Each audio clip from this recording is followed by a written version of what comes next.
नमस्कार साथियों, कैसे हो आप सब। आई होप कि सब बहुत अच्छे होंगे। आज का जो हमारा सब्जेक्ट है वो है modern history. Complete modern history हम इसमें रिवाइज करेंगे। इस वीडियो में जितने भी इंपॉर्टेंट फैक्ट्स हैं मॉडर्न हिस्ट्री से रिलेटेड आपको सारे इस वीडियो में जानने को मिलेंगे। मैं कहूंगा कि अगर आपको 15 से 20 मिनट में कंप्लीट मॉडर्न हिस्ट्री का एक ओवरव्यू चाहिए एंड उसके बाद आप किसी भी बुक से पढ़िए, किसी भी नोट से पढ़िए, आपको सारी चीजें पता चलेगी कि हाँ ऐसे ऐसे हैं, आपको क्या क्या पढ़ना है, क्या क्या कैसे कैसे कंप्लीट करना है, वो समझ में आएगा। तो अगर ये वीडियो आप लाइक करेंगे और अच्छा इस पर रेस्पॉन्स आता है तो हम इसी तरीके से मॉडर्न हिस्ट्री के अलावा जो है एंशिएंट और मेडिवल हिस्ट्री भी कंप्लीट कर लेंगे। बिना देर किए चलते हैं आज के वीडियो पे। वीडियो अंत तक जरूर सुने। अगर आप काम कर रहे हैं, कुछ भी कर रहे हैं, तो आप टॉक्स की स्पीड में लगा के अपने कानों में ईयरबड लगा के देन सुनिए। इससे क्या होगी, आपको चीजें याद होगी।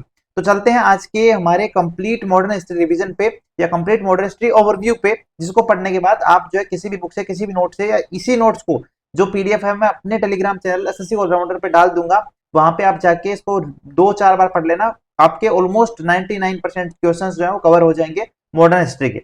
चलिए चलते हैं बिना देर किए। देखिए, सबसे पहले अगर मैं बात करूं कि कांग्रेस के पूर्व कौन कौन सी राजनीतिक संस्थाएं थी, कि भाई कांग्रेस जब आई थी, आपको पता कब आई थी, कांग्रेस की स्थापना कब हुई थी? 1885 में हुई थी।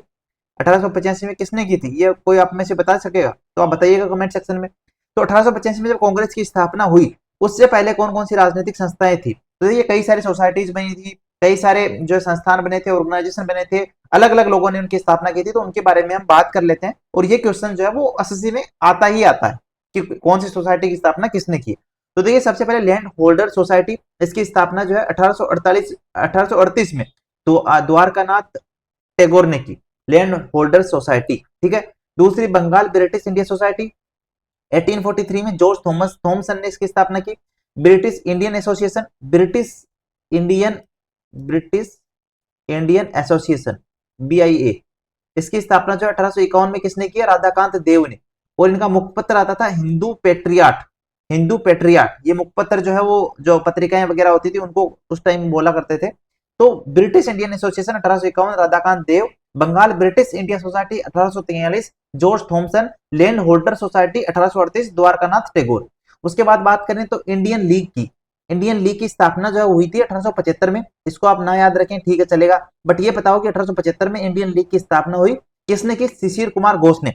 ये इंपॉर्टेंट है। अभी तक जो भी हमने 4 की बात की उनमें सबसे ज्यादा इंपॉर्टेंट यही है।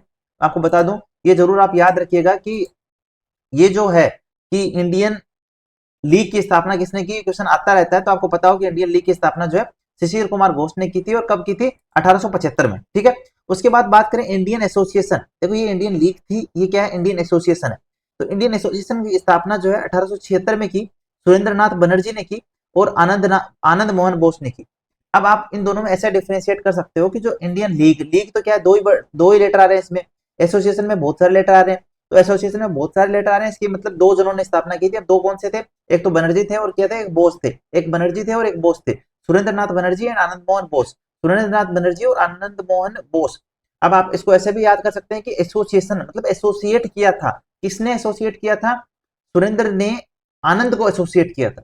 सुरेंद्र ने आनंद को एसोसिएट किया था, एसोसिएट किया था। एसोसिएट मतलब क्या था? हेल्प करना, सहायता करना। तो इंडियन एसोसिएशन सुरेंद्रनाथ बनर्जी और आनंद मोहन बोस। अगर बात करूं इंडियन लीग की, शिशिर कुमार घोष ने की 1875 में। उसके बाद आगे बात करते हैं। देखिए, कोलकाता स्टूडेंट्स एसोसिएशन, इसकी स्थापना 1875 में की थी आनंद मोहन बोस ने। Calcutta students association 1875, Anand Mohan Bose. उसके बाद बात करें मुंबई एसोसिएशन, 1852 में दादा भाई नौरोजी ने स्थापना की। पूना सार्वजनिक सभा, कई बार आया हुआ है, मैं स्टार लगा देता हूं, इसको ध्यान रखिएगा। इन दोनों का ध्यान रखिएगा, इंडियन एसोसिएशन और इंडियन लीग का। तो पूना सार्वजनिक सभा 1867, गोविंद रानाडे एंड गणेश वासुदेव जोशी। गोविंद रानाडे और गणेश वासुदेव जोशी, पूना सार्वजनिक सभा। गोविंद रानाडे और गणेश वासुदेव जोशी, याद रखेंगे, इंपॉर्टेंट है, याद रखेंगे, ठीक है भाई।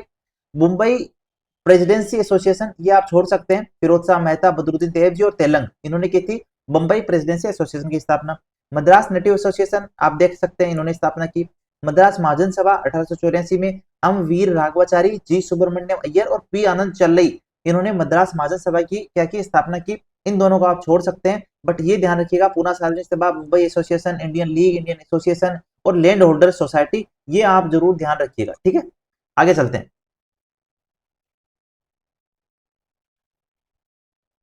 देखिए, लंदन इंडिया सोसाइटी, ये भी आप ध्यान रखिए, क्योंकि आपको पता है कि फॉरेन में पहली इंडिया सोसाइटी की स्थापना हुई है 1865 में। किसने की थी? दादाभाई नौरोजी ने की, फिरोज शाह मेहता ने की और बदरुद्दीन तैयबजी ने की।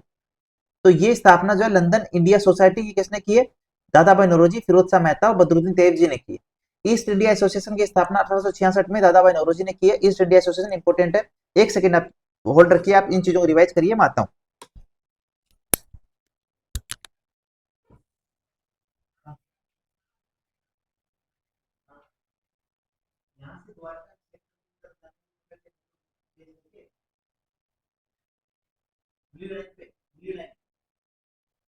हाँ, ठीक है। अरे तो मिल जाएगी। हाँ, द्वारका, ठीक है। तुम यहाँ ब्लू लाइन पे चला दो, द्वारका।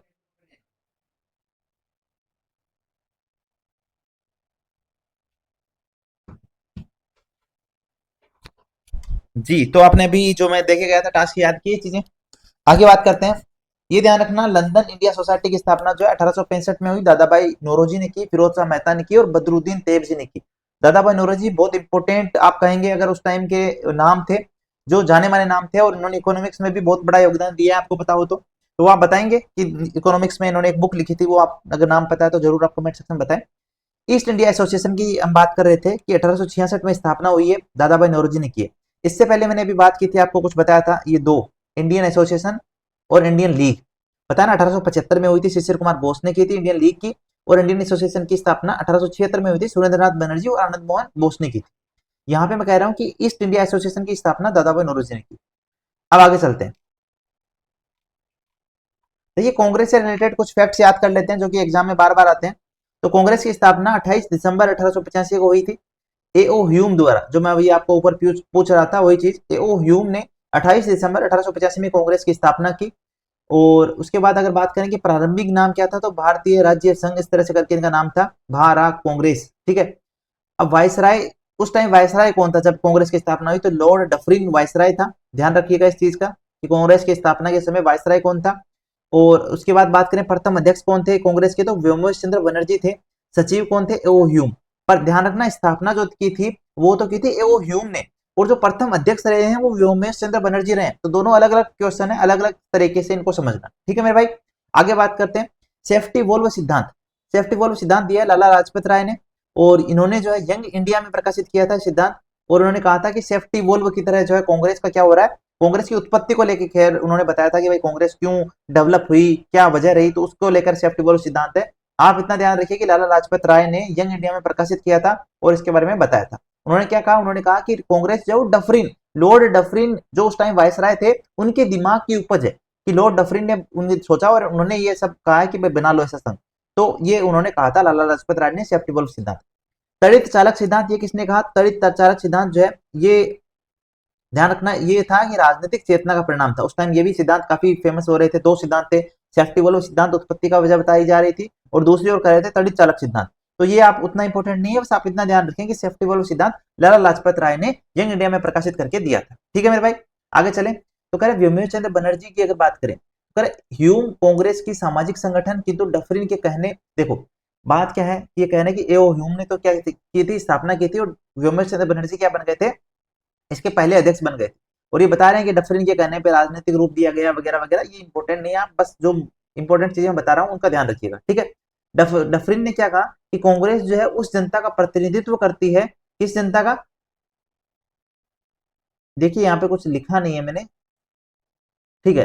कांग्रेस उस जनता का प्रतिनिधित्व करती है, आगे कुछ ऐसा लिखा नहीं है, तो ठीक है, आप इसको एक बार स्किप करिए, मैं देखूंगा क्या चीज लिखने का प्रयास हो रहा था। बात आगे बात करते हैं। कर्जन ने क्या कहा? कर्जन ने कहा है कि एक गंदी चीज है, कांग्रेस क्या है? गंदी चीज है। तो कांग्रेस को गंदी चीज बताया था कर्जन ने। तिलक की बात करें, बाल गंगाधर तिलक, उन्होंने कांग्रेस को मेंढक से तुलना की थी। विपिन चंद्र पाल जो थे, उन्होंने कहा याचना संस्था है। याचना संस्था समझते हो आप? हिंदी मीडियम वाले बेहतर समझ पाएंगे। बंकिम चंद्र चटर्जी ने कहा कि ये पदों के भूखे हैं, बड़े बड़े पोस्ट पे जाना चाहते हैं, इसलिए ये बस अपना संगठन बना रहे हैं। अश्विनी कुमार दत्त ने क्या कहा कि 3 दिनों का तमाशा है ये, और कुछ नहीं है, मतलब थोड़े दिन का है, उठ के फिर वापस बैठ जाएंगे, तो ऐसा कुछ नहीं है कि ये बहुत बड़ी चीज है, जल्दी ये खत्म हो जाएगी। ऐसा किसने कहा था? ऐसा कहा था अश्विनी कुमार दत्त ने।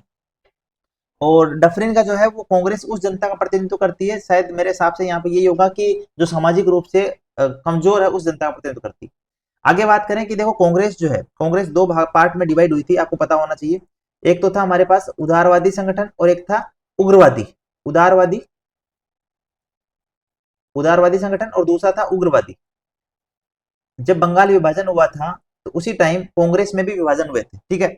आपको पता होगा 1907 का सूरत का अपने अधिवेशन पढ़ा होगा अगर तो उस टाइम क्या हो रहा था कि कांग्रेस के कुछ नेता जो है चाह रहे थे कि हमें अंग्रेजों के खिलाफ उग्र बिहेवियर अपनाना चाहिए, और कुछ कहते थे कि नहीं नहीं हम उदारवादी है, हमें उदार नेचर रखना चाहिए, जनरस नेचर रखना चाहिए, अगर मैं इंग्लिश में बोलूँ तो ये दोनों आपस में यहाँ पे पार्ट अलग अलग हो रहे थे, कांग्रेस में दो भागों में कांग्रेस जो है बंट रही थी, ठीक है। तो उस टाइम की बात हम बता रहे हैं कि उदारवादी युग था एक तो कांग्रेस का, जिसमें उन्होंने 1885 से 1905 तक, जब तक कांग्रेस का विभाजन नहीं हुआ था बंगाल विभाजन को लेकर, तो तब तक उदारवादी युग था, वो उदार जेनरसिटी वाली भावना थी उनमें। और उसकी अगर बात करें उस टाइम बड़े बड़े नेता कौन से थे उदारवादी युग के, तो दादा भाई नौरोजी थे, सुरेंद्र नाथ बनर्जी थे, फिरोज शाह थे, गोपाल कृष्ण गोखले थे, विमोच चंद्र बनर्जी थे। ये क्या थे, सारे उदारवादी सोच वाले थे, ठीक है। और इनका मानना क्या था कि मध्यम वर्गीय बुद्धिजीवी जो है वो इसमें थे, ठीक है। आमजन की आवाज नहीं बन पाई। अब कमी क्या रही उस उदारवादी युग में कि आम जो लोग थे उनके बारे में उतना कुछ बोल नहीं पाए, उतना कुछ सामने उनके मुद्दे नहीं ला पाए, तो ये उनकी क्या थी, कमी रही उदारवादी युग की। अब यहाँ पे मांगे लिखी है कि उदारवादी युग की मांगे क्या थी, तो ये अलग अलग मांगे हैं जो आप पढ़ सकते हो, प्रेस भाषण से प्रतिबंध हटाना, प्रश्न पूछना, बैंक स्थापना वगैरह वगैरह। ये सीमाएं थी कि क्या क्या नहीं कर पाए।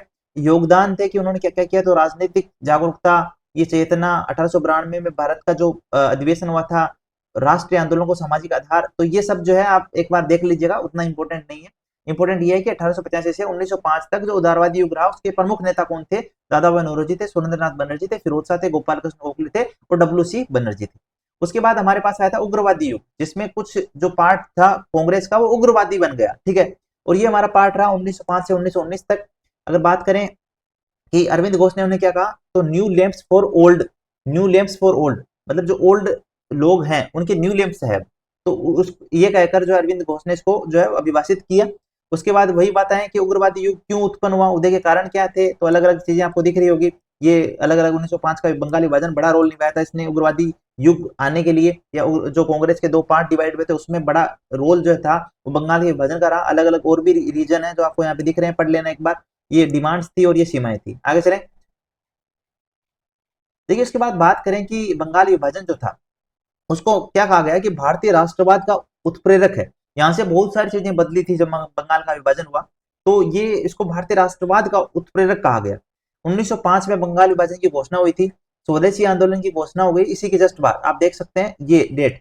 बंगाल विभाजन के ओपोजिशन में, बंगाल विभाजन का विरोध करने के लिए स्वदेशी आंदोलन की घोषणा की थी, ठीक है, 7 अगस्त 1905 में। ध्यान रखना ये इसका प्रतिरोध करने के लिए, विरोध करने के लिए स्वदेशी आंदोलन चलाया गया था, जिसको बंग भंग आंदोलन भी कहा गया। ये भी ध्यान रखें, बंग भंग आंदोलन ये स्वदेशी आंदोलन एक ही चीज है, 1905 में स्टार्ट किया गया था, ठीक है। और ये जो 20 जुलाई 1905 को घोषणा हुई कि बंगाल विभाजन होगा, वो हो गया आखिरकार कब, 16 अक्टूबर 1905 को बंगाल का विभाजन हो गया।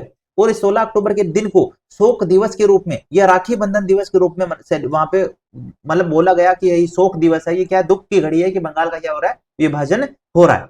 ये सब चीजें आपको समझ में आई। तो मैं आपको एक ओवरव्यू दे रहा हूँ नोट्स का, ताकि जब आप इन्हें पढ़ें तो अच्छे से समझ पाए चीजों को, ठीक है।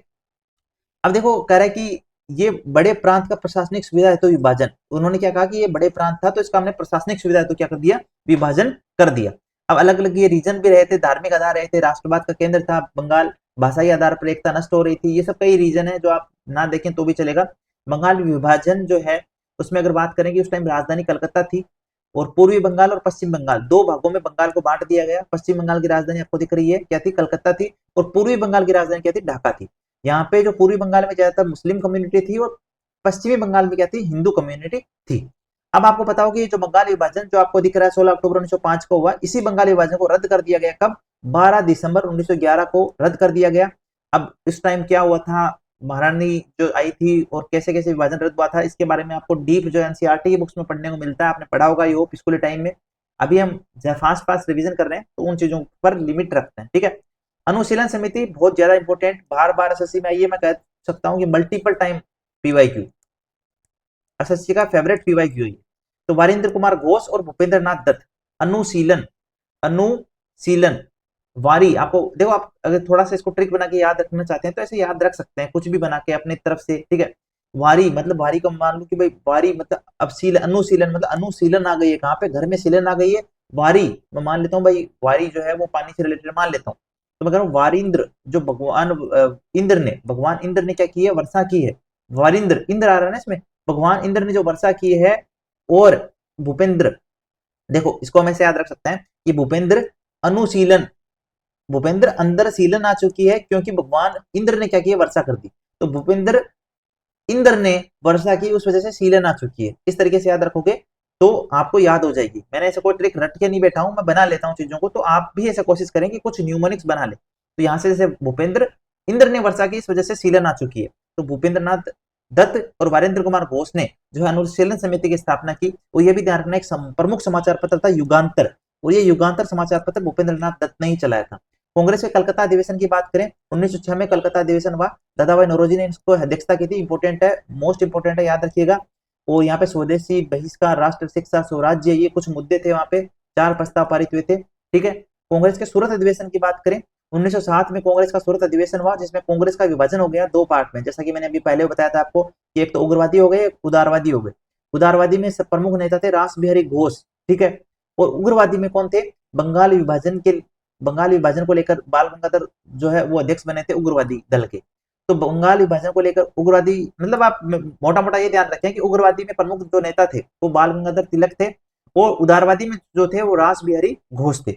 आगे बात करें मुस्लिम लीग की, तो 1906 में 30 दिसंबर 1906 में मुस्लिम लीग की स्थापना हुई, पूछा जाता है, थोड़ा सा ध्यान रखिएगा। बात करें उस टाइम जो सचिव थे वो मार्ले थे, गवर्नर जनरल वायसराय कौन थे, मिंटो थे। और इस संस्थापक जो थे मुस्लिम लीग के वो सलीमुल्लाह खां थे।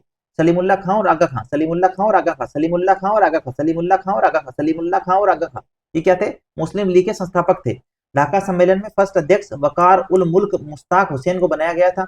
इन्होंने स्थापना की थी, जैसे कांग्रेस की हमने बात की थी कि स्थापना की थी किसने, ए ह्यूम ने। और पहले अध्यक्ष कौन बन गए थे, व्योमेश चंद्र बनर्जी। उसी तरीके से मैं कह रहा हूँ मुस्लिम लीग में भी यही था कि पहले अध्यक्ष बने वकार उल मुल्क और मुश्ताक हुसैन, ठीक है। और स्थापना किसने की, सलीमुल्लाह खां आगा खां ने। उद्देश्य आपको यहाँ लिखे हैं तो उद्देश्य एक बार पढ़ लीजिएगा आप, ठीक है। दिल्ली दरबार की बात करें, 1911 में दिल्ली दरबार लगा। ब्रिटिश सम्राट जॉर्ज पंचम आए, महारानी मेरी आई। और इसी में उन्होंने क्या किया, बंगाल विभाजन रद्द किया 12 दिसंबर 1911 को। राजधानी क्या थी, राजधानी कोलकाता से दिल्ली को ट्रांसफर कर दिया गया, बंगाल विभाजन रद्द किया गया, राजधानी को कोलकाता से दिल्ली स्थानांतरित कर दिया गया। इसको पढ़िए, मैं आता हूँ 1 मिनट में।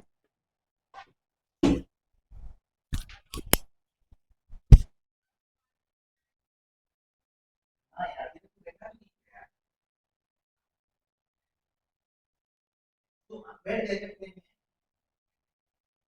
पता नहीं यार, तो इधर नहीं पाते, इतनी बार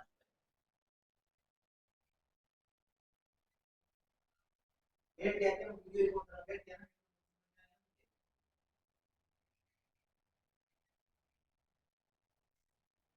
तो आपको आ जाएगा ना। ठीक है, ठीक है।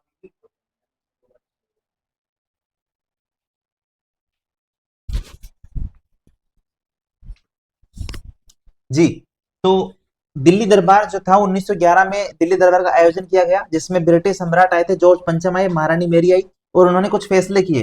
पहला फैसला हो गया कि बंगाल विभाजन को रद्द कर दो, जो कैपिटल है वो कोलकाता से कहा ले जाओ, दिल्ली ले जाओ। और 1912 में दिल्ली को राजधानी बनाया गया था। ये इन्होंने जो घोषणा की वो 1912 में जाके माना गया कि चलो ठीक है। और पहली बार दिल्ली राजधानी बनी थी 1912 में। मॉडर्न हिस्ट्री की बात कर रहा हूं मैं, ठीक है। तो ये सब चीजें आपको पता हो, इंपॉर्टेंट चीज है। दिल्ली दरबार का आयोजन हुआ था, बंगाल विभाजन इसी में रद्द हुआ था। बंगाल विभाजन जो अक्टूबर 1905 में इंप्लीमेंट हुआ था कि हाँ चलो बंगाल का विभाजन करेंगे, पूर्वी बंगाल पश्चिमी बंगाल, जिसमें आपने देखा कि पूर्वी बंगाल का नेतृत्व तो कौन कर रहा था, पश्चिम बंगाल का कौन कर रहा था, आपने देखा पश्चिमी बंगाल में जो है हिंदू थे, पूर्वी बंगाल में कौन थे, मुसलमान थे। तो ये सब चीजें आपको पता हो। 1912 में दिल्ली को राजधानी बनाया गया, क्वेश्चन आता है, बार बार आता है, तो ये चीज आप जरूर ध्यान रखें, ठीक है। आगे बात करते हैं, प्रथम विश्व युद्ध हुआ 1914 से 1918 तक, प्रथम विश्व युद्ध हुआ। कारण क्या थे, कारण ये थे मेन, नेशनलिज्म, इंपेरियलिज्म, एलायंस और मिलिट्रिलिज्म। ये ट्रिक आप देख सकते हैं। तो ये कुछ रीजंस थे जिसकी वजह से क्या हुआ था, ये हमारा पहला विश्व युद्ध हुआ था। इसमें 2 पार्ट में बंटा था, मित्र राष्ट्र थे, धुरी राष्ट्र थे। ये आपको दिख रहे हैं, 2 पार्ट बंटे थे जो आपस में लड़ रहे थे, है ना। और भारत जो है वो मित्र राष्ट्र की तरफ से था, क्योंकि भारत क्या था, जो है ब्रिटेन का गुलाम था, और भारत को सपोर्ट करना पड़ रहा था किसको, ब्रिटेन को, जो कि मित्र राष्ट्र में था। उसके बाद बात करें, इंपोर्टेंट एक प्रकरण है कामागाट मारू प्रकरण। इसमें आप देखेंगे तो 1914 में ये हुआ था। और इसमें आप देखेंगे तो गुरुदत्त सिंह का एक जहाज था, ठीक है, ये कामाघाट मारू, और इसमें 376 यात्री बैठे थे। तो पुलिस यात्रियों में क्या हुई झड़प, देखो क्या हुआ कि ये जहाज जा रहा था, 376 यात्री इसमें बैठे थे। ये जहाज किसका था? गुरुदत्त सिंह का था, जो कि सिंगापुर से कनाडा की तरफ ऐसा कुछ था, जा रहा था, ठीक है। तो पुलिस ने यहाँ पे जो है गोलियां बरसाई, यात्रियों में झड़प हुई, 18 यात्री मरे गए गोलीबारी में। और ये जो है जिसको हम कामागाटमारू कांड भी कहते हैं, जो ये कामागाटमारू कांड हुआ था जिसमें 18 लोग मारे गए।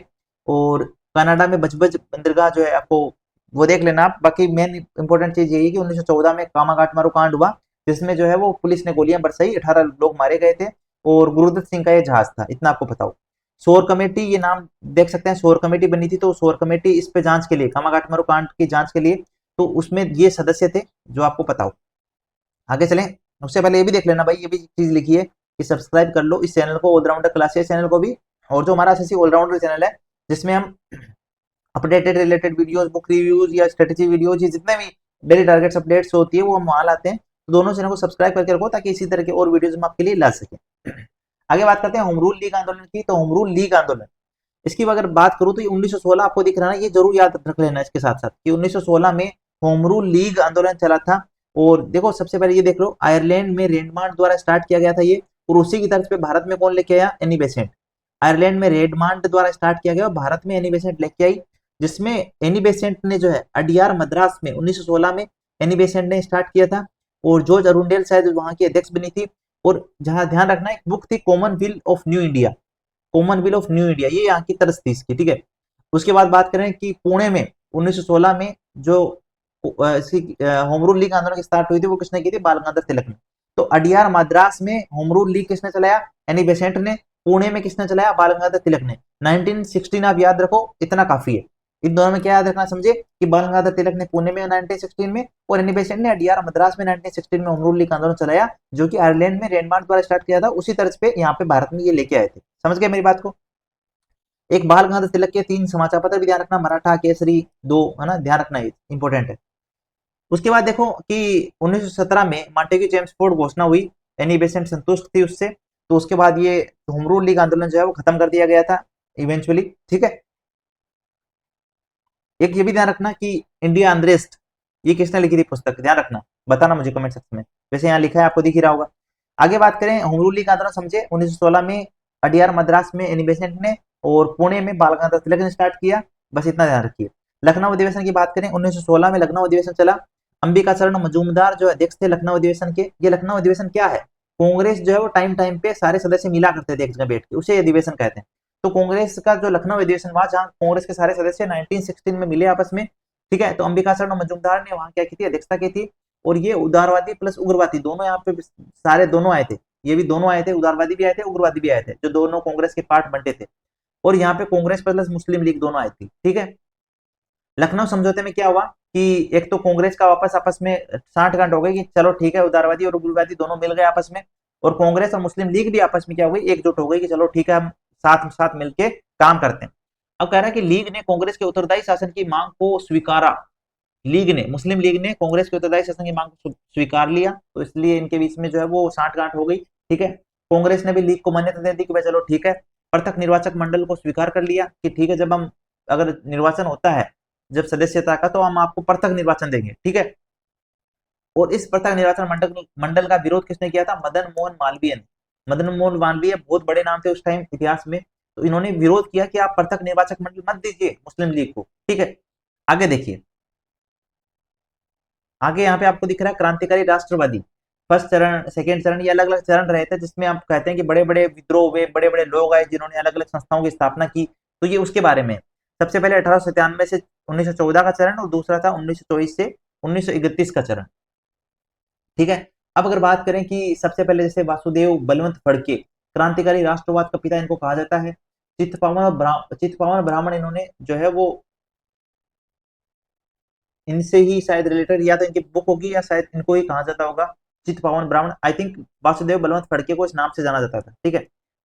चापेकर बंधु की बात करें तो दामोदर एवं बालकृष्ण को चापेकर बंधु कहा जाता था। इन दोनों को मिला के कहते हैं चापेकर बंधु है वो तो। और 1897 में पुणे में जब प्लेग फैला था, तो इन्होंने जो है, जब पुणे में 1897 में प्लेग फैला, तब चापेकर बंधुओं ने ये जो कमिश्नर रेंड और एरेस्ट है इनकी हत्या कर दी थी।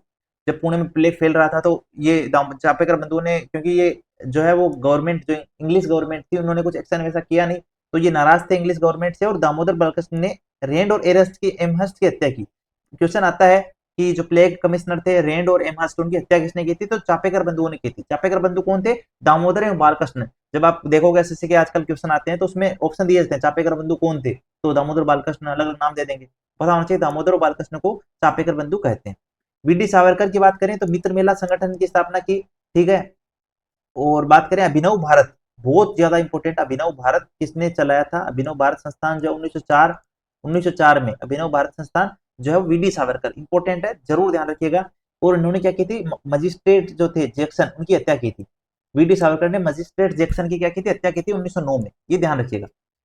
उसके बाद बात करें अनुशीलन समिति की तो 1902 में बंगाल अनुशीलन समिति की स्थापना किसने की थी, हमें पहले पढ़ा है भैया, अगर आपको पता है तो मैंने ऊपर बताया था आपको कि इंपॉर्टेंट है। मैंने कहा था कि वीरेंद्र कुमार घोष, जतीन्द्र नाथ बनर्जी और ज्ञानेन्द्र नाथ बसु, इन्होंने क्या की थी, पहला जो कह सकते हैं क्रांतिकारी संगठन था बंगाल का, उसकी स्थापना की, जो कि अनुशीलन समिति के नाम से जाना गया। तो अनुशीलन समिति की स्थापना वीरेंद्र कुमार घोष, जतेंद्र नाथ बनर्जी और ज्ञानेन्द्र नाथ बसु ने की। पहला क्रांतिकारी संगठन था बंगाल का। समझ गए मेरी बात को, आगे इसको छोड़ सकते हैं। आगे स्वदेश बांधव समिति बारिसात, आगे चलिए हेमचंद्र कानून को, ठीक है। ये देखिए हेमचंद्र कानून को कलकत्ता, और इन्होंने हेमचंद्र कानून को जो है इनका जो आप बात करें अगर कि कलकत्ता में मणिकतला में बम कारखाना बनाया था इन्होंने, अलीपुर षड्यंत्र केस में भी इनका बड़ा नाम था। तो ये सब चीजें आप ध्यान रखिए। आगे चलें, खुदराम बोस और प्रफुल्ल चाकी, इनका भी इंपॉर्टेंट है। अगर मैं बात करूं कि यहाँ पे ये इंपॉर्टेंट है, और ऊपर मैंने अगर बात कही थी यहाँ पे अनुशीलन समिति वाला, ये भी इंपॉर्टेंट है। एक अभिनव भारत संस्थान का जो मैंने बताया था ये रहा वीडी सावरकर वाला, ये भी इंपॉर्टेंट है। अब यहाँ पे हम बात करें खुदीराम बोस और प्रफुल्ल चाकी की, तो 1908 में इन्होंने क्या किया, जो मजिस्ट्रेट किंग्सफोर्ड थे इनकी हत्या कर दी। और इस जुर्म में, क्योंकि इन्होंने मजिस्ट्रेट किंग्सफोर्ड की हत्या की थी खुदीराम बोस प्रफुल्ल चाकी ने, कब, 1908 में। ध्यान रखना खुदीराम बोस बहुत बड़ा नाम था, बहुत यंग एज में इन्होंने जो है ये सब किया था, तो इस वजह से इनको फांसी की सजा हुई थी। आगे आपको देखने को मिलेगा, देखिए ये रहा, फांसी की सजा हुई थी। और प्रफुल्ल चाकी, ध्यान रखना प्रफुल्ल चाकी 13 साल के थे मात्र उस टाइम, उन्होंने स्वयं को गोली मार ली। जब खुदीराम बोस प्रफुल्ल चाकी ने मजिस्ट्रेट किंग्सफोर्ड की हत्या की तो उनको क्या हुआ कि फांसी की सजा दी गई थी। प्रफुल्ल चाकी उस टाइम 13 साल के थे, इन्होंने खुद को गोली मार ली। सोचे 13 साल की उम्र में वो मेच्योरिटी की मरूंगा तो खुद की गोली से मरूंगा, अंग्रेजों की गोली से नहीं मरूंगा। और आज के हमारे 13 साल के जो है जिनको रील से फुर्सत नहीं है, इवन हम लोगों को देख लीजिए, तो ये चीज का डिफरेंशिएट देख रहे होंगे, 13 साल के प्रफुल्ल चाकी ने स्वयं को गोली मार ली। तो ये ध्यान रखिएगा, मजिस्ट्रेट किंग्सफोर्ड की हत्या किसने की थी, कब हुई थी, ये थोड़ा आपको आइडिया रहे। लॉर्ड होर्डिंग बम कांड, तो 1911 में जब राजधानी जो है कोलकाता से दिल्ली स्थानांतरित हुई थी, उस टाइम होर्डिंग की हत्या का प्रयास हुआ था। और ये योजना किसने बनाई थी, रास बिहारी बोस ने बनाई थी, और नेतृत्व किया था सचिंद्र सान्याल ने। ठीक है, दिल्ली षड्यंत्र केस भी इसको कहा जाता है, जिसमें ये नाम थे अमीचंद थे, बालमुकुंद थे, बिहारी लाल थे, जोरावर थे। तो ये सब नाम जो थे इस केस में जुड़े थे, लॉर्ड होर्डिंग बम कांड। ठीक है, आगे देखिए। अब सेकेंड चरण जो मैंने कहा था कि 1924 से 31 का, तो इसमें अगर बात करें तो श्यामजी कृष्ण वर्मा, इनका बड़ा नाम था, इन्होंने इंडियन होम रूल सोसाइटी की स्थापना की। ये ध्यान रखिए, इंडियन होम रूल सोसाइटी, और इंडियन सोशलिस्ट के नाम से इन्हें जाना जाता था। मदनलाल ढींगरा ने जो है विलियम हंट कर्जन वाइली की हत्या की थी। देखो ये जो टाइम है ना, जो मैं आपको राष्ट्रवाद बता रहा हूँ, यहाँ पे अलग अलग हमले हुए अंग्रेजों पे, कभी मजिस्ट्रेट पे हमला हुआ, कभी किसी जो है वो वायसराय पे हमला हो रहा है, कभी कुछ हो रहा है। तो ये सब चीजें आपको थोड़ा मोटा मोटा आइडिया रहेगा कि किंग्सफोर्ड की हत्या किसने की थी, एमहर्स्ट और जो रेंड एमहर्स्ट थी उनकी हत्या किसने की थी, जो जिला मजिस्ट्रेट जैक्सन की हत्या का प्रयास किसने किया था, थोड़ा थोड़ा आइडिया रहना चाहिए। इसलिए मैं सब चीजें बता रहा हूँ, नोट्स आपको मिल जाएंगे, बार बार रिवाइज करोगे चीजें दिमाग में फिट हो जाएगी। ये वीडियो भी 2-4 बार सुनोगे तो भी चीजें याद हो जाएगी। ठीक है, श्यामजी कृष्ण वर्मा की बात कर रहे हैं तो होम रूल सोसाइटी की स्थापना की थी। मदनलाल ढींगरा ने विलियम हंट कर्जन वाइली की हत्या की थी। विलियम हंट कर्जन वाइली की हत्या किसने की थी, मदनलाल ढींगरा। ठीक है, भिकाजी रस्तम कामा, मैडम भिकाजी रस्तम कामा जो थी, भारत में क्रांतिकारी राष्ट्रवाद की माता इनको कहा जाता था भाई। भारत में क्रांतिकारी राष्ट्रवाद की माता की एक महिला जो भारत में क्रांतिकारी राष्ट्रवाद को फैला रही है, उसको हमने कह दिया भाई माता हो आप। ठीक है, तो मैडम भिकाजी कामा का नाम पता हो आपको। उसके बाद अगर बात करें गदर पार्टी की, तो गदर पार्टी की स्थापना हुई थी 1913 में, और सैन फ्रांसिस्को यूएसएमएस की स्थापना हुई थी, संस्थापक सोहन सिंह भाकना थे। ये बहुत इंपॉर्टेंट पार्ट है, जरूर आप ध्यान रखिएगा, बहुत ज्यादा इंपॉर्टेंट पार्ट है। लाला हरदयाल, भाई परमानंद, करतार सिंह सरैया, तरकनाथ दास, गदर पत्रिका निकाली थी इन भाषाओं में। ठीक है, तो ये बताओ कि सैन फ्रांसिस्को यूएसए में स्थापना हुई थी गदर पार्टी की 10 मई 1913 को। ठीक है, आगे चले, क्रांतिकारी राष्ट्रवाद का सेकंड चरण था जिसमें असहयोग आंदोलन से स्टार्टिंग हुई, गांधीवादी राजनीति में अविश्वास, रूसी क्रांति, ब्रिटिश प्रतिक्रियावादी नीतियां, ये सब वजह रही जिसकी वजह से क्रांतिकारी राष्ट्रवाद के सेकंड चरण जो हमने कहा 24 से 31 जो हमने अभी ऊपर पढ़ा इसका उदय हुआ। बट ये आपके लिए इंपॉर्टेंट नहीं है, आप इसको छोड़िए, आगे बढ़िए। देखिए बात करें अगर कि काकोरी कांड, काकोरी कांड कई बार आपने पढ़ा होगा। काकोरी कांड, काकोरी कांड कब हुआ था? 2025 में हुआ था, सहारनपुर लखनऊ में हुआ था। और ये देखो काकोरी कांड क्या था आखिर, अगर उसके बारे में डिटेल में अगर आप पढ़ोगे तो आपको पता चलेगा कि एक ट्रेन जा रही थी, उसमें जो है सामान चोरी करने के लिए, मतलब जो बड़ी कीमती सामान थे, तो राम प्रसाद बिस्मिल ने, रोशन लाल ने, राजेंद्र लाहिड़ी ने और अशफाक उल्ला खान ने इन्होंने योजना बनाई कि चलो उस ट्रेन को लूटेंगे। तो उस लिए मतलब ये अपने आंदोलन को खैर वो करना चाह रहे थे, प्रमोट करना चाह रहे थे, उसके लिए धन की जरूरत थी। तो ये सब काकोरी कांड इसी को कहा जाता है कि ट्रेन को लूटने का इन्होंने प्लान बनाया, राम प्रसाद बिस्मिल ने, रोशन लाल ने, राजेंद्र लाहिड़ी ने, अशफाक उल्ला खान ने, 2025 में, ठीक है, लखनऊ, सहारनपुर से लखनऊ ट्रेन जा रही थी उसमें, ठीक है। तो ये सब आपको पता हो काकोरी कांड कब हुआ था और कौन कौन शामिल थे। उसके बाद बात करें यहाँ पे, आगे देखिए सरदार उधम सिंह। देखिए यहाँ पे देखिए सरदार उधम सिंह जो है, इन्होंने 1899 से 1940 तक माइकल ओडायर को मारा था। देखो ये बताया जा रहा है कि इस टाइम तक ये एक्टिव थे सरदार उधम सिंह, और उन्होंने माइकल ओडायर को मारा था। तो जैसा कि हम बात कर रहे थे ऊपर की अलग अलग पर हमला हुआ था, जैसे रेंड और एमस्ट की अगर हम बात करें, उन पे उनको किसने मारा था, रेंड और एमस्ट को। तो आपको यहाँ पे देखने को मिलेगा कि रेंड और एमस्ट के हत्या किसने की थी। एक सेकेंड ये रहा। हाँ, तो रेंड और एमस्ट की हत्या किसने की थी, चापेकर बंधुओं ने की थी। फिर हमने कहा था कि जो जिला मजिस्ट्रेट जैक्सन थी उसकी हत्या किसने की, वीडी सावरकर ने की थी। फिर हमने कहा था कि देखो खुदराम बोस और प्रफुल्ल चाकी जो थे, उन्होंने किंग्सफोर्ड की हत्या का प्रयास किया था, फिर उनको फांसी की सजा हो गई थी, जिसमें प्रफुल्ल चाकी ने खुद को गोली मार ली। लॉर्ड होर्डिंग बम कांड में कौन शामिल था, तो बाल मुकुंद अमीचंद और अवध बिहारी लाल शामिल थे, रास बिहारी बोस शामिल थे। तो ये सब नाम आपको थोड़ा थोड़ा बार बार पढ़ोगे तो आपको चीजें दिमाग में फिट हो जाएगी। अगर अब बात करें कि सरदार उधम सिंह ने किसको मारा था, तो माइकल ओडायर को मारा था, ठीक है। उसके बाद बात करें पंजाब नौजवान सभा 1926 में भगत सिंह ने, ये आपको पंजाब शायद नाम ना दिखे एग्जाम में, इतना ही नाम दिखे नौजवान सभा। तो नौजवान सभा जो है वो 1926 में भगत सिंह, यशपाल और छबीलदास, याद हो भगत सिंह, यशपाल और छबीलदास, इन्होंने नौजवान सभा की स्थापना की। सोंडर्स हत्याकांड की बात करें तो 1928 में भगत सिंह, सुखदेव और राजगुरु, इन्होंने सोंडर्स हत्याकांड में की योजना बनाई थी, किसने, भगत सिंह, सुखदेव और राजगुरु ने। अब देखो इनको पकड़ा गया था और आपको पता होना चाहिए कि क्या हुआ था, फिर इनको फांसी की सजा दी गई थी। साइमन कमीशन के विरोध प्रदर्शन में लाला लाजपत राय घायल हो गए थे, उनकी मृत्यु हो गई थी, तो उसका बदला लेने के लिए, किसका बदला लेने के लिए, कि लाला लाजपत राय ने साइमन कमीशन, साइमन कमीशन कब आया था, 1928 में, पता है ना आपको, इंडिया में भारत में साइमन कमीशन आया 1928 में। उसी का विरोध करने के लिए भगत सिंह, सुखदेव और राजगुरु ने, इन्होंने क्या किया कि बदला लेने के लिए प्लान बनाया सोंडर्स हत्याकांड का, जिसमें ये पकड़े गए थे, ठीक है। और उन्होंने क्या किया, इन्होंने केंद्रीय असेंबली पे बम फेंके थे। भगत सिंह और बटुकेश्वर दत्त ने, वो भी आपको पता हो 8 अप्रैल 1929 को, ठीक है। तो भगत सिंह, बटुकेश्वर दत्त ने केंद्रीय असेंबली में बम फेंके, सोंडर्स हत्याकांड का प्लान बनाया था भगत सिंह, सुखदेव, राजगुरु ने। और ये सब चीजें बताओ कि क्यों की गई थी, ये लाला लाजपत राय की जो मार मार के हत्या की गई थी, तो उसका बदला लेने के लिए, ठीक है। उसके बाद बात करें जतिन दास ने, जतिन दास की बात करें तो ये बंगाली क्रांतिकारी थे जतिन दास। लाहौर जेल में भूख हड़ताल भी इन्होंने की थी 64 दिनों तक, ठीक है।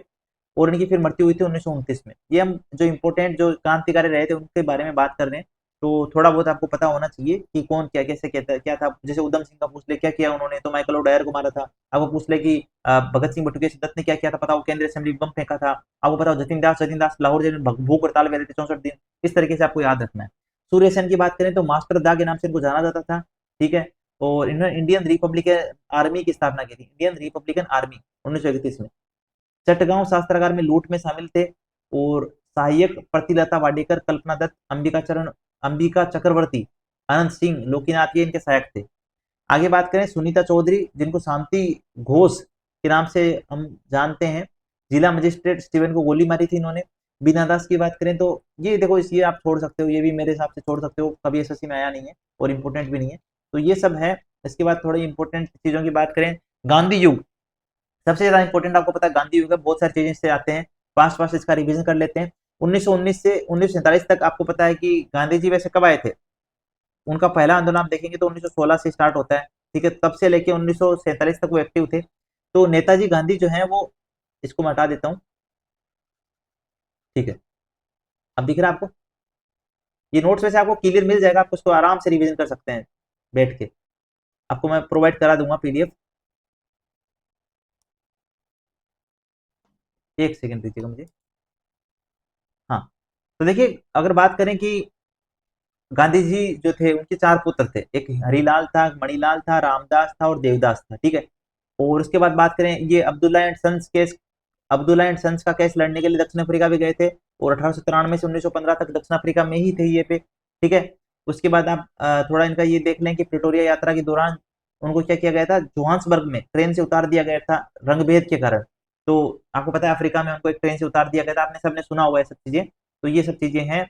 हिंद स्वराज इन्होंने लिखा था 1909 में, ये आपको पता हो, इंपोर्टेंट है, बार बार आता है, ये आपको पता हो, ठीक है।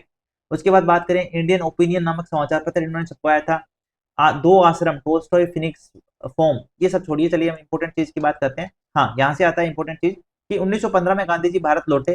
साबरमती नदी के किनारे सत्याग्रह आश्रम था इनका, अंबालाल साराभाई ने बनवाया था। ये ध्यान हो कि साबरमती नदी के किनारे इनका आश्रम था, जो कि किसने बनाया था, अंबालाल साराभाई ने। और उसके बाद इनके कुछ आंदोलन रहे थे फेमस फेमस, जो आपको पता हो। सबसे पहले हम बात करें सहयोग में और असहयोग की और गमन, इनका एक था। तो उसमें आप देखेंगे तो चंपारण में इन्होंने मील मजदूरों के लिए जो है वो किया था खेड़ा सत्याग्रह, जिसको हम जानते हैं खेड़ा सत्याग्रह। चंपारण में मील मजदूरों के लिए खेड़ा सत्याग्रह में भाग लिया इन्होंने, असहयोग आंदोलन किया था।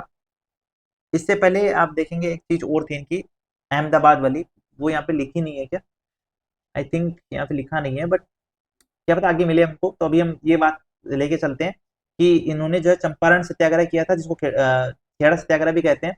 रोलट एक्ट जो था, जलियांवाला बाग हत्याकांड था इनका, इन्होंने क्या किया था, विद्रोह किया था। और इसी विद्रोह के सेंस में इन्होंने असहयोग आंदोलन को स्टार्ट किया। किसने, गांधी जी ने जो है वो असहयोग आंदोलन किया था, सविनय अवज्ञा आंदोलन किया था, भारत छोड़ो आंदोलन, ये सब किसने चलाए थे, महात्मा गांधी जी ने चलाए थे। और जो असहयोग आंदोलन था वो रोलट एक्ट जलियांवाला बाग हत्याकांड के विरोध में था, ठीक है। ये 1919 में रोलट एक्ट और जलियांवाला बाग हत्याकांड भी कब हुआ था, 1919 में हुआ, ठीक है। चंपारण, अब देखिए एक एक करके बात करते हैं इनके आंदोलन की। सबसे पहले चंपारण सत्याग्रह 1917 में इन्होंने स्टार्ट किया, बिहार के चंपारण में। तीन कटिया पद्धति के विरुद्ध था। तीन कटिया पद्धति क्या होती थी कि जब आप खेती कर रहे हो तो उसके 3/20 भाग पर क्या करोगे, नील की खेती करोगे। मतलब अगर आपके पास 20 जमीन है, 20 कुछ भी मान लो मानक है, तो 3/20 भाग पे क्या करोगे आप, आपको नीली की खेती करनी पड़ेगी। ये उन्होंने अंग्रेजों ने मतलब जो नियम है, रूल है, थोप रखा था। तो उसके विरोध में किया था। राजकुमार शुक्ला ने यहाँ पे बहुत इंपॉर्टेंट रोल निभाया। उन्होंने गांधी जी को बुला के लाए, उनसे मिले, एंड फिर उसके बाद चंपारण सत्याग्रह का आरंभ हुआ। उसके बाद आप बात करेंगे, गांधी जी का फर्स्ट सविनय अवज्ञा आंदोलन था। अब सविनय अवज्ञा आंदोलन का मतलब ये है कि उन्होंने अवज्ञा कर दी। अवज्ञा किसकी की कि आम अंग्रेजों का जो ये रूल है, ये नियम है, नहीं मानते। तो पहला गांधी जी का सविनय अवज्ञा आंदोलन हम कह सकते हैं उस सेंस में। उसके बाद बात करें कि प्रतिक्रिया की बात करें तो एनी बेसेंट ने कहा था कि चाइल्ड ऑफ पॉलिटिक्स है। टैगोर ने महात्मा की उपाधि दी थी इसी आंदोलन के बाद। जो चंपारण का सत्याग्रह आंदोलन था, इसी के बाद टैगोर ने महात्मा गांधी को महात्मा की उपाधि दी थी। महात्मा गांधी को महात्मा की उपाधि किसने दी, टैगोर, रविंद्रनाथ टैगोर ने दी। राजकुमार शुक्ल ने क्या कहा था, क्या कहा था, बांदू, बापू, सॉरी सॉरी सॉरी सॉरी, तो राजकुमार शुक्ल ने बापू कहा था, ये बापू है भाई। तो बापू कहा था, बापू, आज जो हम कहते हैं कि बापू महात्मा गांधी को, तो वो राजकुमार शुक्ल ने कहा था सबसे पहले। महात्मा महात्मा की उपाधि रविन्द्रनाथ टैगोर ने थी। जो सुभाष चंद्र बोस, उन्होंने राष्ट्रपिता की उपाधि दी थी। चर्चिल जो है, उन्होंने देशद्रोह फकीर की द्रोही फकीर कहा था। फ्रैंक मोरिस ने अर्धनगन फकीर कहा था। ये नाम आते हैं कि कौन सी उपाधि महात्मा गांधी को किसने दी थी, थोड़ा ध्यान रखिएगा, ठीक है। उसके बाद चंपारण सत्याग्रह के बाद जो इनका बड़ा दूसरा आंदोलन था, वो था अहमदाबाद मील मजदूरों का संघर्ष। इसमें इन्होंने अंबालाल साराभाई के विरुद्ध, जो कि मील के मालिक थे, उनके विरुद्ध ये किया था, जिसमें कि 70% बोनस की घोषणा की मांग थी इनकी, ठीक है। और ये सब था। तो बस आप इतना ध्यान रखिए कि अहमदाबाद के जो मील मजदूर थे, उनके लिए भी इन्होंने संघर्ष किया और वहां पे बैठे थे। तो इनका दूसरा आंदोलन जो था, वो अहमदाबाद मील मजदूरों वाला आंदोलन था। बट इसमें इंपॉर्टेंट चीज ये थी कि पहला आमरण अनशन था ये। उन्होंने कुछ बिना खाए पिए वाला जो होता है ना, कि कुछ खाऊंगा नहीं जब तक कि मांगे नहीं मानी जाती, तो पहला आमरण अनशन था ये। और सेकंड सत्याग्रह था। पहला सत्याग्रह चंपारण वाला, सेकंड सत्याग्रह अहमदाबाद मिल मजदूर वाला। पहला आमरण अनशन अहमदाबाद मिल मजदूर वाला। पूछा जाए कि गांधी जी का पहला आमरण अनशन कौन सा था, अहमदाबाद मिल मजदूर संघर्ष, ठीक है। आगे चलिए। खेड़ा सत्याग्रह हुआ 1918 में गुजरात में। और सहयोगी कौन थे, तो ये विठल भाई पटेल, मोहनलाल पांड्या, वल्लभ भाई पटेल, ये सहयोगी थे। रोलट एक्ट आपको पता है 1919 में आया था। तो 1917 में सिडनी बुलेट की अध्यक्षता का नारा दिया गया। देखो, रोलट एक्ट का आपको पता हो कि 1917 में इसकी मतलब वो घोषणा हुई कि ठीक है रोलट एक्ट लाएंगे। फिर 1919 में भारत में आया। क्रांतिकारी गतिविधियों को रोकने हेतु ये एक्ट बनाया गया था कि भाई क्रांतिकारी जो गतिविधियां हैं उनको रोक लिया जाए। कई सारे प्रतिबंध लगाए गए मीडिया पे, जो प्रिंट मीडिया था उस पे बेसिकली बात करें तो ये सब की वजह से रोलेट एक्ट प्रोड्यूस हुआ और उसका विरोध किया गया भारत में बहुत जोर शोर से। और इसमें क्या कहा था कि न वकील, न अपील, न दलील, कोई भी अगर अंग्रेजों के विरुद्ध बोलता है तो उसको कोई अपील नहीं सुनी जाएगी, न कोई उसको वकील दिया जाएगा और न कोई उसको कुछ सुना जाएगा, कुछ भी नहीं होगा, सीधा जेल में डाला जाएगा। तो ये था रोलेट एक्ट जिसका काफी विरोध हुआ था। सत्याग्रह सभा की बात करें तो ये आप देख लीजिएगा, आगे चलते हैं। जलियांवाला बाग हत्याकांड जो है वो हुआ, उसमें क्या हुआ कि डा सत्यापाल जो सैफुद्दीन किचलू थे उनकी गिरफ्तारी पर 1919 के दिन जलियांवाला बाग में क्या हो रहा था, प्रदर्शन हो रहा था। ये सैफुद्दीन किचलू थे, इनको गिरफ्तार कर लिया था अंग्रेजों ने। तो उसी के बारे में डिस्कस करने के लिए 13 अप्रैल 1919 को ये जलियांवाला बाग में लोग एकत्रित हुए आपस में डिस्कस करने के लिए। तो जब वही इकट्ठे हुए तो अंग्रेजी जो गवर्नर थे उस टाइम के, वाइसराय थे, उन्होंने क्या किया, माइकल ओडायर जो थे उन्होंने क्या किया, गोलीबारी कर दी इन लोगों पे जो इकट्ठा हुए थे इस सैफुद्दीन किचलू की गिरफ्तारी पर डिस्कस करने के लिए। तो माइकल ओडायर ने गोलियां चलवाई और जिसे जनरल ओडायर भी कहते हैं। तो उसमें बहुत सारे लोग मारे गए। यही है जलियांवाला बाग हत्याकांड जो कि 13 अप्रैल 1919 को हुआ था, ये ध्यान रखिएगा। और अंधाधुंध फायरिंग की गई थी, बहुत सारे लोग इसमें मारे गए थे। और इसके बाद क्या किया था, शंकरन जो नायर थे उन्होंने वायसराय की कार्यकारिणी परिषद से इस्तीफा दे दिया। ये वायसराय की कार्यकारिणी परिषद में थे, जो वायसराय थे अंग्रेजों में जो स्टाफ होता है वहां पे ये काम करते थे, तो इन्होंने इस्तीफा दे दिया था शंकरन नायर ने। और जो रविंद्रनाथ टैगोर थे इन्होंने नाइटहुड की उपाधि जो थी वो छोड़ दी थी। ये नाइटहुड की उपाधि अंग्रेजों ने दी थी रविंद्रनाथ टैगोर को, तो इन्होंने वो छोड़ दी। इन्होंने कहा कि मुझे उपाधि नहीं चाहिए अगर आप ऐसे काम कर रहे हो तो। फिर उसके बाद इस जलियांवाला बाग हत्याकांड की जांच के लिए हंटर कमेटी बैठी गई। ठीक है, हंटर कमेटी बेटी ब्रिटिश सरकार द्वारा 8 सदस्यों की कमेटी बनाई गई, जिसमें 5 सदस्य ब्रिटिश गवर्नमेंट के थे और 3 सदस्य भारतीय सदस्य थे। आप देखेंगे यहाँ भी ब्रिटिश के ही सदस्य रख लिए, तो ये जांच निष्पक्ष तो होने से रही। तो इसीलिए कांग्रेस ने भी अपने कई सारी कमेटियां बनाई थी। तो उसमें से एक कमेटी थी मालवीय समिति, और इसमें ये लोग शामिल थे जिन्होंने जांच की इस मामले की, रोल किसकी, जलियांवाला बाग हत्याकांड की। तो ये सब कुछ था जलियांवाला बाग हत्याकांड के बारे में जो आपको पढ़ना है। खिलाफत आंदोलन की बात करें तो इसी रोलेट एक्ट के विरोध में और जलियांवाला बाग हत्याकांड के विरोध में खिलाफत आंदोलन शुरू किया गया, जो कि 1919 से 24 तक, 1920 से 22 तक ये चलता रहा, बीच में रुकता चलता इस तरह से रहा था। ठीक है, बात करें कि अखिल भारतीय खिलाफत कमेटी की स्थापना 1918 में, पुनर्गठन कब हुआ था, 1919 में। और खिलाफत दिवस कब मनाया जाता है, तो ये खिलाफत दिवस। ठीक है, बात करें असहयोग आंदोलन की स्टार्टिंग हुई, खिलाफत आंदोलन असहयोग आंदोलन दोनों आपस में मिल गए। और असहयोग आंदोलन की स्टार्टिंग हुई थी 1 अगस्त 1920 से। खिलाफत जो मंच था उससे असहयोग आंदोलन शुरू किया गया। ठीक है, ये समझ में आ रहा है मेरी बात। आगे देखिए, असहयोग आंदोलन जो 1 अगस्त 1920 से स्टार्ट किया गया था, उसके बाद आया हमारे पास की असहयोग आंदोलन कौन से अधिवेशन में हुआ, क्या चीजें हुई, वो पढ़ते हैं। तो असहयोग आंदोलन 1920 में कांग्रेस के वार्षिक अधिवेशन नागपुर की अध्यक्षता, जो देखो नागपुर अधिवेशन हुआ था कांग्रेस का 1920 में, नागपुर अधिवेशन, नागपुर अधिवेशन। और इसी नागपुर अधिवेशन में 1920 में असहयोग आंदोलन की घोषणा हुई थी। ठीक है, तो नागपुर अध्यक्षता, उस टाइम अध्यक्ष कौन थे, विजय राघवाचारी, ये उस टाइम नागपुर अधिवेशन की अध्यक्षता कर रहे थे। प्रस्ताव किसने दिया था, तो चित्तरंजन दास ने दिया था। प्रस्ताव के लेखक कौन थे, ये थे अमके गांधी। ठीक है, अगर बात करें आगे सब चीजों की तो 1921 में अहमदाबाद का वार्षिक अधिवेशन हुआ सीआर दास की अध्यक्षता में, और गांधी को कांग्रेस का डिक्टेटर घोषित किया गया। जमनालाल बजाज जो है उन्हें राय बहादुर की उपाधि दी गई थी। राय बहादुर की उपाधि जमनालाल बजाज जो है उन्होंने उनको दी गई थी। ठीक है, तो ये जो उपाधि थी राय बहादुर की, जो जमनालाल बजाज को दी गई थी अंग्रेजों द्वारा, वो उन्होंने त्याग दी। कब त्यागी, तो इसी टाइम 1921 में जब अहमदाबाद का वार्षिक अधिवेशन हुआ, इसमें उन्होंने राय बहादुर की उपाधि त्यागी। तो अभी जैसे हमने ऊपर बहुत सारा पढ़ा था कि रविंद्रनाथ टैगोर ने जो है वो उपाधि त्यागी थी, कौन सी, नाइटहुड की। हमने कहा था कि जो महात्मा गांधी थे उन्होंने भी, उनको जो उपाधि मिली थी वो त्यागी थी। एंड शंकरन नायर जो थे उन्होंने वायसराय की कार्यकारिणी पर इस्तीफा दे दिया था। ये आपको सब चीजें पता हो।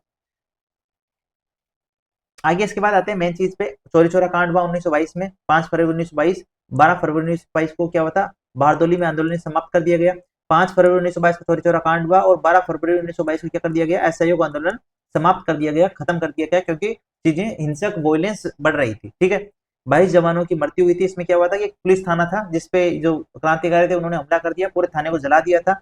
इसी को चौरी चौरा कांड कहते हैं। और इस चौरी चौरा कांड के बाद महात्मा गांधी आहत हुए और उन्होंने जो है वो असहयोग आंदोलन को समाप्त कर दिया, कहा कि भाई खत्म करो इसको। सुभाष चंद्र बोस ने इस कांड के बारे में क्या कहा कि भाई राष्ट्रीय दुर्भाग्य है ये, और यंग इंडिया आंदोलन को हिंसक होने से बचाने के लिए मैं हर यंत्रापूर्ण बहिष्कार व जरूरत पड़े तो मौत भी सहने को तैयार हूँ। ये यंग इंडिया समाचार पत्र में प्रकाशित हुआ तो ये आप थोड़ा ध्यान रख सकते हैं। आगे बात करें Swaraj party, Swaraj party most important बार बार एसएससी में आता है। 1923 में इसकी स्थापना हुई, किसने की? तो मोतीलाल नेहरू, सी आर दास, चित्तरंजन दास, ये सी आर दास मतलब चित्तरंजन दास है। तो ये स्थापना स्वराज पार्टी की हुई 1 जनवरी 1923 को। 1919 एक्ट की जांच हेतु मुड मिडन समिति बैठी, कपास उत्पादन शुल्क समाप्त कर दिया गया, नमक कर को कम कर दिया गया। विठल भाई पटेल जो है वो केंद्रीय विधानमंडल के अध्यक्ष बनाए गए। इस 1919 एक्ट की जांच हेतु जो कमेटी बैठी थी, सदस्य जो समिति बैठी थी, उसने ये सब फैसले किए थे। ठीक है, उसके बाद बात करें साइमन कमीशन की। साइमन कमीशन जैसा कि हमने कहा था कि 1927 में इसकी घोषणा हुई। और भारत कब आया था ये भारत आया था 1928 में। और इसका विद्रोह किसने किया था? लाला लाजपत राय ने, जिनकी जो है वो हत्या कर दी गई, उनको पीटा गया काफी और उनकी हत्या कर दी गई थी। और उसकी जांच के लिए जो है कमीशन भी बैठा था, जो आपको सारा यहाँ पढ़ने को मिलेगा, तो आप पढ़ लीजिएगा। साइमन कमीशन का भारत आगमन, देखो भारत आए और साइमन वापस जाओगे नारे लगाए गए जब से भारत आया, क्योंकि भारतीयों ने इसका काफी विरोध किया। तो साइमन कमीशन वापस जाओ का काफी नारे लगाए गए और लाला लाजपत राय इसमें प्रमुख थे जो नारे लगा रहे थे। तो ये सब है, आप इसके बारे में पढ़िए। उसके बाद नेहरू रिपोर्ट की बात करेंगे 1928 में, तो ये भी आप खुद देखना, क्योंकि कुछ उतना खास है नहीं कि जो मैं आपको समझाऊं, आप देखेंगे तो समझ में आ जाएगा। ठीक है, लाहौर अधिवेशन की बात करें, 1929 में लाहौर अधिवेशन हुआ। और इस लाहौर अधिवेशन में इंपोर्टेंट क्या है कि पूर्ण स्वराज की मांग की गई थी। क्वेश्चन बार बार आपको देखने को मिलेगा, पूर्ण स्वराज की मांग कब की गई? तो 1929 के लाहौर अधिवेशन में की गई। और पूर्ण स्वराज दिवस भी मनाया गया था 26 जनवरी 1930 को। पूर्ण स्वराज दिवस मनाया गया था 26 जनवरी 1930 को। ध्यान रखना, पूर्ण स्वराज की मांग कब रखी गई? तो 1929 के लाहौर अधिवेशन में रखी गई। और ये सब आप देख लीजिएगा। 2 मिनट आप देखिए और मैं अपने गले को थोड़ा सा विराम देता हूँ, आप देखिए।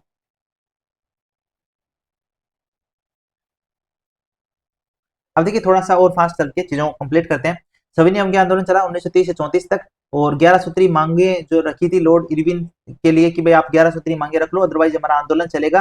तो उन्होंने, लॉर्ड इरविन ने अस्वीकार कर दिया कि नहीं मान रहे हम तो उसके बाद कई सारी चीजें थी। कारण क्या थे इस सविनय अवज्ञा आंदोलन के? ये कारण थे जो आपको देखने को मिल रहे हैं कि नेहरू रिपोर्ट को अस्वीकार कर दिया था, साइमन कमीशन में भारत से वापस भेजना चाह रहे थे, उसका विरोध जो हो रहा था वो भी वजह थी। क्रांतिकारी राष्ट्रवाद वजह थी। डोमिनियन स्टेट दर्जा नहीं था, ये भी एक वजह थी कि हमें डोमिनियन स्टेट का दर्जा दे दो। तो उसके विरोध में जो सविनय अवज्ञा आंदोलन चलाया गया। दांडी मार्च यात्रा जो है, नमक सत्याग्रह जिसे हम कहते हैं, ये स्टार्ट कब हुआ था? 12 मार्च 1930 को, 5 अप्रैल 1930 तक चला था। 29 दिन है ना, सॉरी 24 दिन तक ये चला था, जिसमें नमक कानून तोड़ो। इसमें यह था कि भाई हम आपका कानून नहीं मानेंगे, है ना। तो नमक कानून तोड़ने के लिए ये चलाया गया था। 24 दिन पूरे 240 मील चले। और इसमें 78+1 मतलब 78 लोग शामिल थे महात्मा गांधी का सहयोग करने के लिए। साबरमती से दांडी जो समुद्र तट है वहां तक जाने के लिए इन्होंने यात्रा स्टार्ट की थी। उसके बाद बात करें आगे की, तो देखिए गोलमेज सम्मेलन काफी इंपॉर्टेंट है, मैंने आपको यहाँ पे दिया है, जरूर पढ़िएगा। पहला गोलमेज सम्मेलन 1930 से 1931 तक चला। और ये रेमजे मैकडोनाल्ड जो है उस टाइम क्या थे? ब्रिटेन के प्रधानमंत्री थे, ये भी इंपॉर्टेंट है, पूछा जाता है गोलमेज सम्मेलन के दौरान प्रधानमंत्री कौन थे ब्रिटेन के। और भारतीय सचिव सैमुअल होल थे, governor viceroy Lord Irwin. Bharat से 89 प्रतिनिधि ने भाग लिया था, बट कांग्रेस ने पहले गोलमेज सम्मेलन में भाग नहीं लिया था, ध्यान रखिएगा। क्वेश्चन कौन कौन से बनते हैं यहाँ से वो ध्यान रखिएगा। एक आता है क्वेश्चन कि कौन ऐसा व्यक्ति था जिसने तीनों गोलमेज सम्मेलन में भाग लिया? तो बी आर अम्बेडकर जो है, उन्होंने तीनों गोलमेज सम्मेलन में भाग लिया था, ये ध्यान रखिएगा। कांग्रेस ने पहले अधिवेशन में भाग नहीं लिया था, ये भी ध्यान रखिएगा। और राजेंद्र प्रसाद ने कहा कि बिना दूल्हे का विवाह था ये जो पहला गोलमेज सम्मेलन था, बिना दूल्हे का विवाह। उसके बाद गांधी इरविन समझौता हुआ 5 मार्च 1931 को, ठीक है, दिल्ली समझौता जिसे हम कहते हैं। और इसमें कहा गया कि चलो ठीक है, आप आओ सेकंड जो गोलमेज सम्मेलन है उसमें आओ, और अभी आप क्या कर दो, सविनय अवज्ञा आंदोलन को समाप्त कर दो और आप दूसरे गोलमेज सम्मेलन में आओ, वहां पे मिल बैठ के बात करते हैं। तो 5 मार्च 1931 को ये दिल्ली समझौता हुआ, गांधी इरविन समझौता जिसे हम कहते हैं, गांधी इरविन पैक्ट जिसे हम कहते हैं। तो सेकंड गोलमेज सम्मेलन में गए गांधी जी, कांग्रेस की तरफ से उन्होंने भाग लिया वहां पे, बट कुछ बातें बनी नहीं। तो जब कुछ हुआ नहीं, जो वादे किए गए थे वो निभाए नहीं गए अंग्रेजों की तरफ से। तो मतलब जो दूसरा गोलमेज सम्मेलन था वो भी सफल नहीं रहा। ठीक है, उसके बाद बात करते हैं,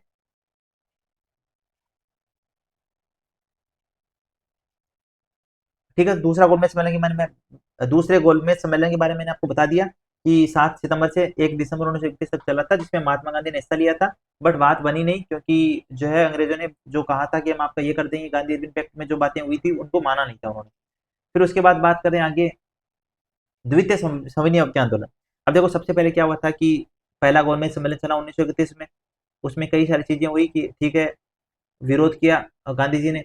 उसके बाद गांधी इरविन पैक्ट हो गया, जिसमें ये फैसला किया कि आप कौन से आओ, आप आओ दूसरे गोलमेज सम्मेलन में, हम बात करते हैं आपसे। गांधी इरविन पैक्ट हुआ मार्च 1931 में। बट उसके बाद जब दूसरे गोलमेज सम्मेलन में गए तो यहाँ पे कोई सही रिजल्ट निकले नहीं। तो फिर गांधी जी आए वापस और उन्होंने कहा कि चलो वापस से क्या कर देते हैं, सविनय अवज्ञा आंदोलन स्टार्ट कर देते हैं। तो सेकंड पार्ट था, सविनय अवज्ञा आंदोलन का सेकंड पार्ट था, और ये सफल नहीं रहा, क्योंकि आप सोच सकते हो बीच में आपने बंद कर दिया फिर वापस स्टार्ट कर रहे हो, तो ये सब नहीं चलता। तो फिर जो है, आप बात करें यहाँ पे, तो 20 सितंबर 1932 को गांधी जो है उनको यरावदा जेल में आमरण अनशन पर बैठ गए, इनको जेल में डाल दिया गया। तो ये यरावदा जेल में आमरण अनशन पे बैठे थे गांधी जी। और बाहर ये जो इंपॉर्टेंट यहाँ पे लाइन लिखी है, ये जरूर ध्यान रखना, जो मैकडोनाल्ड घोषणा पत्र है, पृथक निर्वाचन वाला जो घोषणा पत्र है, सांप्रदायिक जो पंचायत है, ये क्वेश्चन एसएससी में आया हुआ है। ठीक है, ये ध्यान रखिए, 1932 की बात है ये। और कौन थे उस टाइम, तो ये ध्यान रखना, रेमजे मैकडोनाल्ड। ये घोषणा पत्र कौन लाया था, रेमजे मैकडोनाल्ड, प्रधानमंत्री जो थे उस टाइम ब्रिटेन के, वो लाए।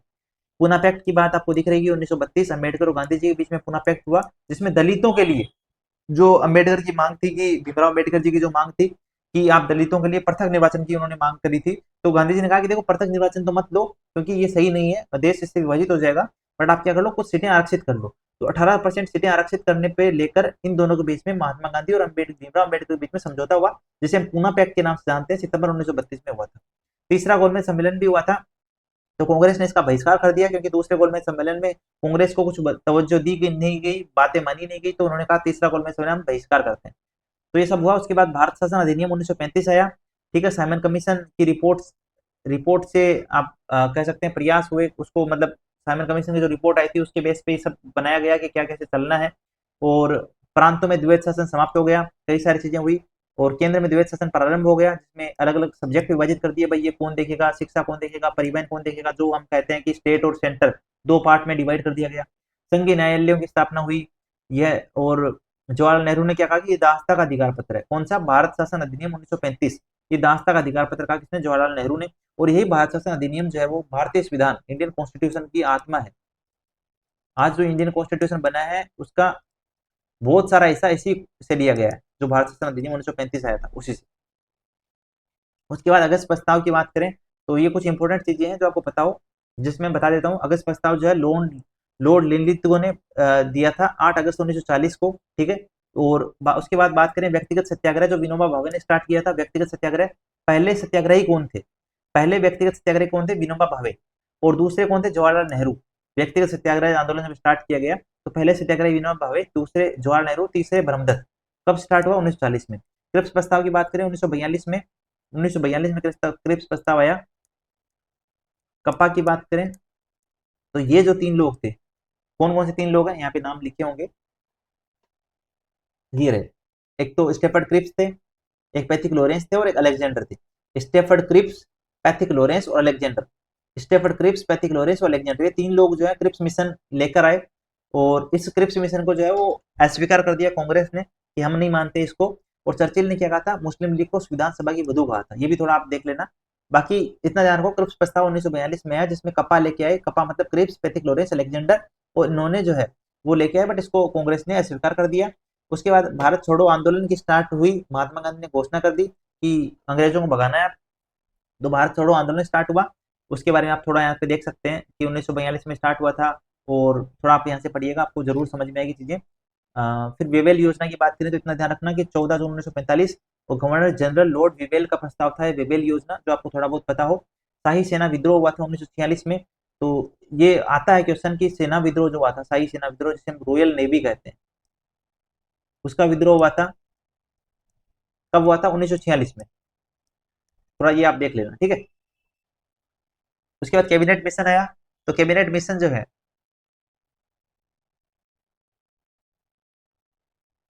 देखिए हम जब बात कर रहे थे क्रिप्स मिशन की, तो हमने बात क्या की थी कि जो स्टेफर्ड क्रिप्स हैं वो क्रिप्स मिशन को लेके आए थे, ये बात की थी ना हमने।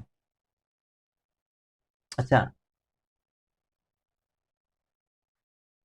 देखिए ये जो चीज है वो बता रहा था कैबिनेट मिशन के बारे में, कि जो क्रिप्स हैं, पैथिक लोरेंस है, अलेक्जेंडर है, वो कैबिनेट मिशन लेके आए थे। तो ये चीज ध्यान रखिए, कप्पा जो है वो कैबिनेट मिशन के लिए बताना था, ये मैंने बाई मिस्टेक यहाँ पे बताया है। ये कप्पा जो है कैबिनेट मिशन के लिए, क्रिप्स प्रस्ताव स्टेफर्ड क्रिप्स लेके आए, जिसको जो है कांग्रेस ने अस्वीकार कर दिया। फिर जो है कैबिनेट मिशन आया था 1946 में। कैबिनेट मिशन थोड़ा सा मैं अपनी गलती मानता हूँ, तो यहाँ पे है वो कपा कि क्रिप्स, पैथिक्लोरस और अलेक्जेंडर, ये 3 जो लोग थे ये लेके आए कैबिनेट मिशन, इन्होंने तैयार किया जो आपको यहाँ नाम दिख रहे हैं, ठीक है। और कैबिनेट मिशन जो है 1946 में भारत पहुंचा, 29 मार्च 1946 को, 16 मई 1946 को रिपोर्ट दी गई। तो 16 अगस्त 1946 को डायरेक्ट एक्शन डे, एक ध्यान रखना प्रत्यक्ष कार्रवाई दिवस नाम से आता है, आप जब पढ़ेंगे तो ये क्वेश्चन आता है डायरेक्ट कि प्रत्यक्ष कार्रवाई दिवस कब मनाया गया, प्रत्यक्ष कार्रवाई दिवस, तो 16 अगस्त 1946 को, 16 अगस्त 1946 को प्रत्यक्ष कार्रवाई दिवस मनाया गया, ठीक है। तो ये ध्यान रखना कैबिनेट मिशन कौन लेके आया, कब आया ये कैबिनेट मिशन भारत में, ये आपको पता हो, ठीक है, थोड़ा बहुत ये ध्यान रखना। और क्रिप्स मिशन जो है, क्रिप्स लेके आए थे 1942 में, कैबिनेट मिशन जो है कपा, क्रिप्स, पैथिक्लोरस, अलेक्जेंडर लेके आए 1946 में। 3 जून 1947 को आपको पता है क्या हुआ था, विभाजन हुआ था, भारत और पाकिस्तान जो है विभाजित हो गए थे 3 जून 1947, ये अगर एग्जैक्ट डेट की बात करें तो ये डेट है, ठीक है। उसके बाद भारतीय स्वतंत्रता अधिनियम 1947 पारित हुआ, 18 जुलाई 1947 को पास हुआ। और पहला जो भाषण था, आपको पता है जवाहरलाल नेहरू का भाषण आया था, ट्रस्ट विद डेस्टिनी, नियति के साथ वादा करके, ये नाम था trust with destiny, Jawaharlal Nehru के पहले भाषण का, ये ध्यान रखिएगा, ठीक है। तो यही सब है, आई थिंक कि चीजें हमने सारी कवर कर ली है। एक बचा है हमारा 1857 की क्रांति, तो 1857 की क्रांति देखो हमने सारा ऑलमोस्ट मॉडर्न पार्ट पढ़ा। अब हम थोड़ा सा देख लेते हैं कि जो 1857 में क्रांति हुई थी, जो पहली चीज जहां से स्टार्ट हुआ क्रांति के लिए, आजादी की बातें स्टार्ट हुई, उसके बारे में कुछ इंपॉर्टेंट चीजें वो देख लेते हैं। तो शुरुआत कब हुई थी, 29 मार्च 1857 को स्टार्ट हुई थी, बैरकपुर छावनी में मंगल पांडे ने, उन्होंने क्या किया था, विद्रोह किया था, तो यहाँ से स्टार्ट हुई थी बैरकपुर छावनी, मंगल पांडे, और यहाँ पे स्टार्ट हुई। और उसके बाद इनको फांसी की सजा दी गई 8 अप्रैल 1857 को ही, 8 अप्रैल 1857 को फांसी की सजा दे दी गई मंगल पांडे को।